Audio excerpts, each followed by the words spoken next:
Welcome back ناظرین.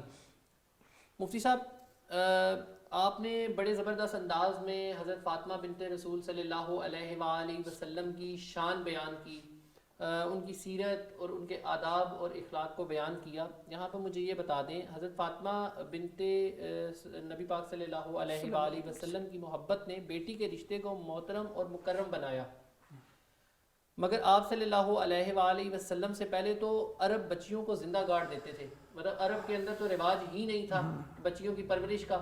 وہ تو سنتے رہے کہ بیٹی ہو گئی ہے تو وہ اس کو دیکھتے تک نہیں تھے اور زندہ درگور کر دیتے تھے.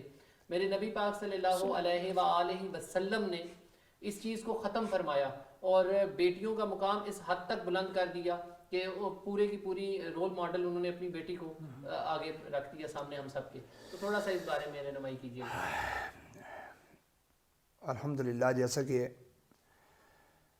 اسلامی تاریخ اس چیز کی گواہ ہے کہ آقا کریم صلی اللہ علیہ وسلم کے آمد سے قبل عورتوں کے ساتھ جو سلوک ہے، ماں ہے، بیوی ہے یا بیٹی ہے، کوئی بھی ہے، اس کو کوئی عزت نہیں جاتی تھی. بے شک ایسا ہی ہے. آپ اسلام کے علاوہ دیگر جتنے بھی مذاہب ہیں، آپ آج ان کا مطالعہ کر کے دیکھ لیں، ان کے لٹریچر دیکھ لیں، تاریخ اٹھا کے دیکھ لیں، ان لوگوں نے عورت کو عزت نہیں دی ہے. ایسا ہی ہے. اگر کسی نے عورت کو عزت دی ہے تو واحد ہمارا مذہب اسلام ہے. بحیثیت ماں بھی وہ عزت دیتا ہے، فرماتا ہے کہ تمہاری جنت جو ہے نا اس کے قدموں کے نیچے ہے. بے شک. بحیثیت بیوی بھی عورت کو عزت دیتا ہے. اسلام کہتا ہے تمہارے ایمان کی ضامن ہے. بے شک. اور پھر جب بیٹی کے معاملہ آ جاتا ہے تو وہاں پر یہ کہا جاتا ہے جس نے اپنی بیٹی کی تربیت کی، اس کو پالا، اس کو کامل کر دیا. آقا علیہ الصلوۃ والسلام اپنی مبارک انگلیاں گٹھی کر کے فرماتے ہیں قیامت کے دن وہ میرے ساتھ ایسے ہوگا. مفتی صاحب یہاں پر ایک بڑا مشہور واقعہ بھی ہے، معذرت آپ کو انٹرپٹ کروں، کہ وہ بیٹی کی تربیت، جس نے ایک بیٹی کی تربیت کی، اس کے بارے میں تھوڑا بتا دیں. 2 بیٹیوں کی تربیت کی، 3 بیٹیوں کی تربیت کی. جی ہاں، میں اسی طرف آ رہا تھا. آقا علیہ الصلوۃ والسلام نے پھر جب اس معاشرے کے اندر قدم رکھا، دیکھا کہ عورتوں کے ساتھ ظلم و ستم ہو رہا ہے. ایک شخص وہ بھی آتا ہے اور آ کر یہ کہتا ہے کہ بھائی اسلام لانے کا واقعہ بیان کرتا ہے. کہتا ہے یا رسول اللہ میری ایک بیٹی تھی، میری جوان ہوگی، میں کام تجارت پہ گیا تھا، واپس آیا، میری بیوی نے اس کو چھپا کے اپنے ماں کے گھر میں، یعنی اس کے بچی کے ننیال میں اس کو رکھا ہوا تھا. اور جب پھر مجھے پتہ چل گیا کہ میری بیٹی جوان ہو چکی ہے، میں اس کو لے کے آیا، کسی بہانے جنگل میں لے کر گیا. پھر ایک گڑھا کھودا، جب مٹی نکال رہا تھا گڑھے سے، وہ میری بیٹی آگے بڑھ کے میرا پسینہ صاف کرتی. میرے جس کپڑوں پہ جب کوئی مٹی لگ جاتی وہ کپڑے جھاڑ کے کہتی ہے بجان آپ تھک کے آرام کریں، مجھے پانی پیش کرتی. لیکن اسے کیا پتا تھا کہ تھوڑی دیر کے بعد جس کے ساتھ وہ محبت سے، شفقت سے پیش آ رہی ہے، وہی والد اس کی زندگی کے اختتام کی طرف چل پڑے گا اور اس کی زندگی کا خاتمہ کر دے گا. وہ کہتے ہیں کہ سلام قبول کرنے سے کلی آتے ہیں اور کہتے ہیں کہ میرا گناہ معاف ہو جائے گا، اور اپنا جو گناہ بیان کرتے ہیں کہتے ہیں میرا یہ بھی معاملہ ہے، میں نے ایسے کیا ہے. پھر وہ کہتا ہے کہ میں نے جب وہ مٹی گڑھا میں نے کھود لیا، اپنی بیٹی کو اس کے اندر ڈال کر اوپر سے مٹی پھینکی، تو میری بیٹی نے کہا کہ میرا سانس بند ہو رہا ہے، بجان مجھے باہر نکالیے، مجھے ڈر لگ رہا ہے، باہر نکالیے. لیکن میں مٹی پھینکتا رہا، اس کو وہیں پر ہی زندہ درگور کر دیا. وہاں مٹی کے نیچے اس کی میں نے زندگی کا اختتام کر دیا. میرے آقا علیہ الصلوۃ والسلام امام الانبیاء صلی اللہ علیہ وسلم کی آنکھوں میں آنسو ہیں. جانے کائنات فرماتے ہیں کہ پیچھے ہٹ کے بات کرو. میرے اس معاشرے کے اندر جہاں پر بچیوں کے ساتھ یہ معاملہ ہوا کرتا تھا، امام الانبیاء صلی اللہ علیہ وسلم نے اپنے لخت جگر کو سامنے لا کر، اپنے صحابہ کے سامنے، اس ظالم معاشرے کے سامنے لا کر، جو بچیوں کو یہ سمجھ کر اس کو قتل کر دیا کرتے تھے کہ کل کسی کی بہو بیٹی جا کر بیوی بنے گی، کسی کے بچوں کو پالے گی، کسی کے گھر میں جائے گی تو ہماری انسلٹ ہوگی، ہماری توہین ہوگی. اس وجہ سے اس بچیوں کو وہ زندہ دردور قتل کر دیا کرتے تھے. تو اب آقا علیہ الصلوۃ والسلام نے امام الانبیاء ہو کر، جانے کائنات، رحمت للعالمین صلی اللہ علیہ وسلم نے پھر اپنی بیٹی کے لیے فرمایا فاطمہ تو بضعۃ منی، فاطمہ میرے جگر کا ٹکڑا ہے. من اغضبها اغضبنی، جس نے اسے غضب نہ کیا اس نے مجھے غضب نہ کیا، جس نے اسے تکلیف پہنچائی اس نے مجھے تکلیف پہنچائی، جس نے اسے دکھ دیا اس نے مجھے دکھ دیا. میرے آقا علیہ الصلوۃ والسلام نے اس معاشرے کے اندر آپ نے آقا علیہ السلام نے جب عورتوں کو یہ اس اپنی بیٹی کو یہ مقام دیا، پھر میں وہ آ جاتا ہوں، آقا علیہ السلام نے پھر فرمایا ایک بیٹی کی جو پرورش کرتا ہے اس کے لیے فرمایا پھر وہ جنت میں میرے ساتھ ہوگا، جو فرمایا یا رسول اللہ جو 2 کی فرماتا ہے آقا علیہ السلام اس کے لیے مزید زیادہ، اس کے لیے زیادہ جنتوں کا وعدہ فرماتے ہیں۔ پھر جو اس سے زیادہ فرمایا جتنا جو زیادہ اپنی بچیوں کی پرورش کرتا ہے، پالنا کرتا ہے، اللہ اتنے ہی اس کو درجات بلند عطا فرمائے گا۔ سرکار دو عالم صلی اللہ علیہ وسلم نے وہاں پر عورتوں کے لیے، اپنی بچیوں کے لیے بالخصوص یہ تربیت فرق کر کے فرما دیا کہ لوگوں یہ بچیاں تمہارے اوپر بوجھ نہیں ہیں، یہ بوجھ نہیں ہے تمہارے۔ جب کوئی بچی دنیا سے بچپن سے اولاد بچپن سے بلوغت سے قبل چلی جائے تو وہ بھی بخشش کا ذریعہ ہے۔ میرے آقا علیہ السلام نے جہاں پر اولاد کو بچوں کو نعمت کا درجہ دیا اسلام نے، وہاں پر بچیوں کو رحمت کا درجہ دیا ہے۔ یہ جب آتی ہے تو اللہ کی رحمت تمہارے گھر میں نازل ہو جاتی ہیں۔ تو اس لیے سیدہ کائنات سلام اللہ تعالیٰ علیہا کی آپ کی بدولت اس کائنات کی عورتوں کو ایک مقام ملا ہے کہ آقا علیہ السلام نے فرمایا جس سے میری بیٹی میرے جگر کا ٹکڑا ہے، تو آج ہر مسلمان، حضور کا ہر امتی، ہر غلام اپنی بچیوں کو اپنے جگر کا ٹکڑا قرار دے رہا ہے۔ یہ سیدہ کائنات کے جوڑوں کا صدقہ ہے کہ آج کائنات کے اندر عورتوں کو، بچیوں کو، بیویوں کو اتنا اونچا مقام ملا ہوا ہے۔ اللہ ان کے صدقے حضور کی ساری امت پہ کرم فرمائے۔ آمین۔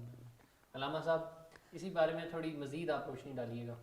جی ماشاءاللہ مفتی صاحب نے بڑے خوبصورت پڑھائے میں وہ ساری بات بیان کر دی ہے۔ اب آپ دیکھیں کہ سیدہ کائنات سلام اللہ علیہا، آپ سرکار دو عالم علیہ السلام نے جو بچیوں کے حوالے سے بتایا نا، اور ان کی بچیوں کی جو فضیلت اور عورت کا جو مقام دیا، آپ دیکھیں کہ سیدہ کائنات سلام اللہ علیہا جب بھی سرکار دو عالم علیہ السلام کی بارگاہ میں حاضر ہوتی تو سرکار کے دو عالم علیہ السلام کھڑے ہو جاتے ہیں۔ کھڑے ہو کے اب صحابہ کرام دیکھیں موجود ہیں، سرکار دو عالم علیہ السلام کے لیے صحابہ کرام کھڑے ہوتے ہیں، لیکن سرکار دو عالم علیہ السلام سیدہ کائنات کے لیے کھڑے ہو جاتے ہیں، ان کی تعظیم کے لیے کھڑے ہو جاتے ہیں، اور کھڑے ہو کے ان کو اپنی جگہ پہ بٹھاتے ہیں، ان کے ہاتھوں کو بوسہ دیتے ہیں، ان کے ماتھے کو بوسہ دیتے ہیں۔ تو سیدہ کائنات کا اب یہ دیکھیں کہ یہ بچوں کے ساتھ محبت کا انداز سکھا رہے ہیں سرکار دو عالم علیہ السلام اس معاشرے میں کہ جس معاشرے میں آپ دیکھیں کہ بچیوں کو زندہ درگور کیا جاتا تھا، بچیوں کو، اولاد جو عورتیں ہیں اس کو کوئی مقام ہی نہیں دیا جاتا تھا۔ اب آپ یہ بھی دیکھیں کہ یہ تو تھی سرکار دو عالم علیہ السلام کی صاحبزادی، آپ دیکھیں سرکار دو عالم علیہ السلام کی رضائی بہن حضرت شیمہ، وہ بھی جب بھی سرکار کے بارگاہ میں آتی تو سرکار ان کے لیے بھی کھڑے ہو جاتے اور ان کو بھی بٹھا دیتے، چادر پہ بٹھا دیتے، اب اپنی کالی کملی بچھا دیتے ان کے لیے۔ اب آپ دیکھیں کہ ہمارے معاشرے میں عورتیں جو یہ سمجھتی ہیں پتہ نہیں کہ ہمیں حقوق نہیں دیے جا رہے یا کیا نہیں ہے، تو اسلام نے جس قدر عورت کو حقوق دیے نا، اتنا اور کسی مذہب میں نہیں ہے۔ جتنی عزت اسلام نے عورت کو دی ہے اتنی کسی اور مذہب میں نہیں ہے۔ اب آپ دیکھیں سرکار دو عالم علیہ السلام نے اپنی ازواج مطہرات کے ساتھ کس طرح کا انداز رکھا کہ آج ساری دنیا ان کے نقش قدم پر چلنے کی کوشش کرتی ہے، اور اس قدر محبت سرکار دو عالم علیہ السلام نے کی۔ اب اگر آپ یہ تذکرہ پڑھیں نا، سیدہ خدیجہ الکبریٰ سلام اللہ علیہا ان کا پڑھیں، حضرت عائشہ صدیقہ ان کا پڑھیں، یا تمام ازواج مطہرات کے بارے میں ان کی سیرت پڑھیں اگر آپ، تو آپ یہ جس کا بھی پڑھیں گے نا سیرت کا تذکرہ جب آپ پڑھتے ہوں گے تو آپ کو یہ لگے گا کہ سب سے زیادہ محبت سرکار انہی سے کرتے تھے۔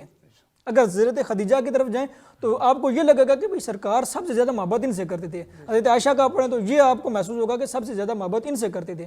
آپ دیکھیں گے عورت کو یہ مقام اور یہ مرتبہ کس نے دیا؟ یہ سرکار دو عالم علیہ السلام نے دیا، اور یہاں تک کہا کہ جو بندہ اپنی 2 بیٹیوں کی پرورش کرے گا، ان کی تربیت کرے گا، تو اللہ پاک اس کو قیامت کے دن میرے ساتھ ایسے کھڑا کرے گا۔ اب دیکھ لیں، ایک تو اس میں جنت کی ضمانت بھی ہے کہ جنت میں، اور دوسرا یہ کہ سرکار دو عالم علیہ السلام کی بخشش کا بھی سبب بنا دیا۔ اب یہاں پہ میں ایک بات بتاؤں کہ حضرت عائشہ صدیقہ رضی اللہ تعالیٰ عنہا، آپ ایک مرتبہ اپنے گھر میں موجود تھیں تو سرکار دو عالم علیہ السلام اس وقت گھر میں موجود نہیں تھے، تو ایک عورت آئی تو اس کے پاس 2 بچیاں تھیں اس کے ساتھ، تو اس نے آ کے کہا کہ کچھ کھانے کے لیے دیا جائے۔ اب دیکھیں سرکار دو عالم علیہ السلام دونوں جہانوں کے سردار، ان کے گھر میں حضرت عائشہ کیا جواب دیتی ہیں کہ گھر میں کھانے کے لیے کچھ ہے ہی نہیں، کھانے کے لیے کچھ ہے ہی نہیں۔ تو انہوں نے کہا کہ میں نے تلاش کیا کافی، تو ایک کھجور ملی، تو میں نے وہ کھجور اس عورت کو دے دی، وہ کھجور میں نے اس عورت کو دے دی، تو اس عورت نے وہ کھجور آدھی آدھی کر کے اپنی دونوں بچیوں کو دے دی اور خود نہیں کھائی، بچیوں کو دے دی۔ تو سرکار دو عالم علیہ السلام جب واپس آئے تو سیدہ عائشہ صدیقہ سلام اللہ علیہا آپ نے یہ تذکرہ، یہ واقعہ بیان کیا کہ یہ معاملہ ہوا۔ تو اب دیکھیں سرکار دو عالم علیہ السلام فرمایا کہ اس نے یہ اس کے لیے کیا ہے، جہنم سے رکاوٹ بن گئی ہیں۔ اب یہ مقام اور یہ مرتبہ عورت کو کس نے دیا؟ اسلام نے ہی تو دیا۔ ایسا ہی ہے، اسلام سے پہلے تو عورت کو حقارت کی نگاہ سے دیکھا جاتا تھا، بالکل، عورت کے وجود کو تسلیم نہیں کیا جاتا۔ بالکل، مفتی صاحب آپ کی طرف آتا ہوں. اگر آپ کی پوری گفتگو میں سم اپ اگر میں اس کو یوں کروں کہ فاطمہ بنت رسول صلی اللہ علیہ وآلہ وسلم تمام جو دنیا کی عورتیں ہیں ان کے لیے زندگی اور تکریم و تحریم کا پیغام بن کر آئی ہیں, تو کیا آپ میری بات سے اتفاق کریں گے؟ بے شک ایسا ہی ہے.